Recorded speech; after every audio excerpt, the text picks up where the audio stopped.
नमस्ते students. Science की इस मैजिकल और लॉजिकल वर्ल्ड में आप सभी का बहुत बहुत वेलकम है। मैं हूं आपकी गाइड और आज हम क्लास 10 साइंस का एक ऐसा फाउंडेशन चैप्टर स्टार्ट करने वाले हैं जिसके बिना पूरी केमिस्ट्री अधूरी है। Chemical reactions and equations. अब जरा सोचिए, अगर आयरन का तवा बारिश में बाहर रह जाए तो उस पर ब्राउन लेयर क्यों बन जाती है, या गर्मियों में दूध किचन में ही छोड़ दें तो वो अपने आप फट क्यों जाता है। ये कोई संयोग नहीं है, इन सब के पीछे छुपा है केमिस्ट्री का रियल साइंस।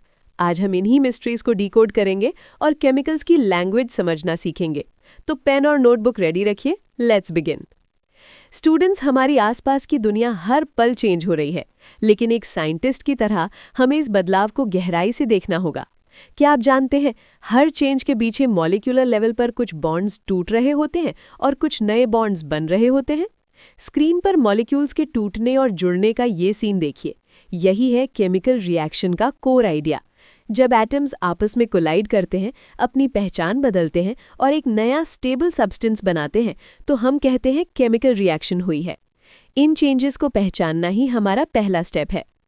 अब आप सोच रहे होंगे, मैम लैब के बिना रिएक्शन कैसे पहचानेंगे? आंसर बहुत सिंपल है, डेली लाइफ एग्जाम्पल से।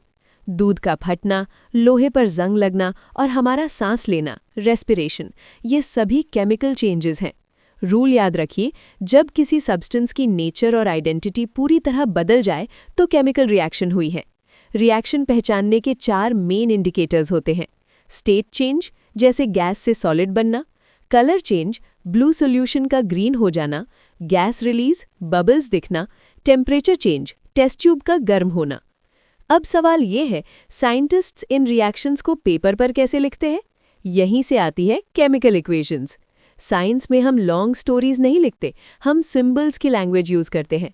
एग्जाम्पल देखिए, मैग्नीशियम रिबन हवा में जलकर मैग्नीशियम ऑक्साइड बनाता है। वर्ड इक्वेशन होगी magnesium plus oxygen reacts to magnesium oxide. यहाँ जो रिएक्ट कर रहे हैं उन्हें कहते हैं रिएक्टेंट्स, और जो नया बनता है वो होता है प्रोडक्ट।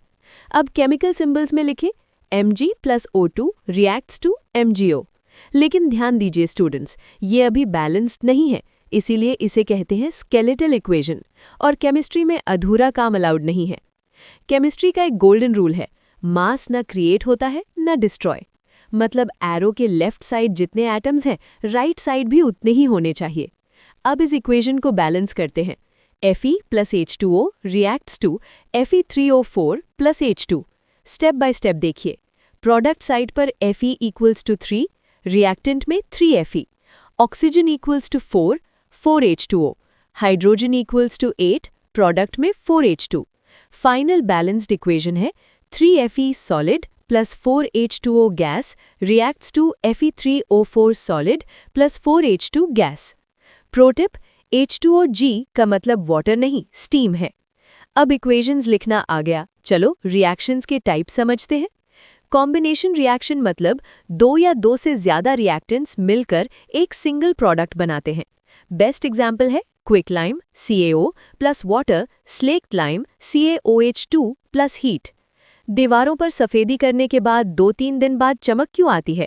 क्योंकि CaOH2 हवा की CO2 से रिएक्ट करके कैल्शियम कार्बोनेट की शाइनी लेयर बनाता है। इसलिए वाइट वॉश की शाइन इंस्टेंट नहीं, थोड़े टाइम बाद दिखती है। कुछ रिएक्शन सिर्फ प्रोडक्ट नहीं देती, एनर्जी भी रिलीज करती हैं। इन्हें कहते हैं एक्सोथर्मिक रिएक्शंस। सबसे इंपॉर्टेंट एग्जाम्पल है रेस्पिरेशन। फूड टूटकर ग्लूकोज बनता है, ग्लूकोज ऑक्सीजन के साथ रिएक्ट करके एनर्जी रिलीज करता है। इसी एनर्जी से हम चलते फिरते, पढ़ते लिखते हैं। इसीलिए respiration life saving exothermic process है। अब सवाल, क्या एनर्जी देकर सब्सटेंसेस को तोड़ा भी जा सकता है? Yes, let's see. Decomposition. Decomposition मतलब एक कंपाउंड हीट पाकर टूट जाए। एग्जाम्पल, फेरस सल्फेट क्रिस्टल्स को हीट करने पर ब्राउन फेरिक ऑक्साइड बनता है और SO2, SO3 गैसेस निकलती हैं, जिनसे बर्निंग सल्फर जैसी स्मेल आती है। इंडस्ट्री में इसका use limestone CaCO3 reacts to CaO plus CO2, cement industry. Students, important for board exam, lead nitrate को हीट करने पर ब्राउन फ्यूम्स निकलती हैं। ये होती है nitrogen dioxide NO2। Test tube में येलो अवशेष बचता है, लेड ऑक्साइड PbO। कलर याद रखिए, brown fumes, yellow residue, marks पक्के। सिर्फ हीट ही नहीं, लाइट और इलेक्ट्रिसिटी भी कंपाउंड्स तोड़ सकती हैं।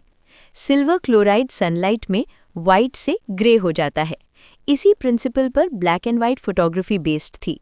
वाटर को तोड़ने के लिए इलेक्ट्रिसिटी चाहिए। इस प्रोसेस को कहते हैं इलेक्ट्रोलाइसिस। एनर्जी अब्जॉर्ब होती है, इसलिए ये एंडोथर्मिक रिएक्शंस है। अब केमिस्ट्री की रेसलिंग देखिए। More reactive element less reactive element को बाहर निकाल देता है। Iron nail plus copper sulphate solution, blue colour green हो जाता है, FeSO4 कॉपर नेल पर डिपॉजिट हो जाता है। Iron wins the fight. यहाँ फाइट नहीं होती, आयन्स पोलाइटली एक्सचेंज करते हैं। Sodium sulphate plus barium chloride gives barium sulphate, सफ़ेद अवशेष, वाइट प्रेसिपिटेट। अवशेष मतलब जो डिसॉल्व नहीं होता और नीचे बैठ जाता है।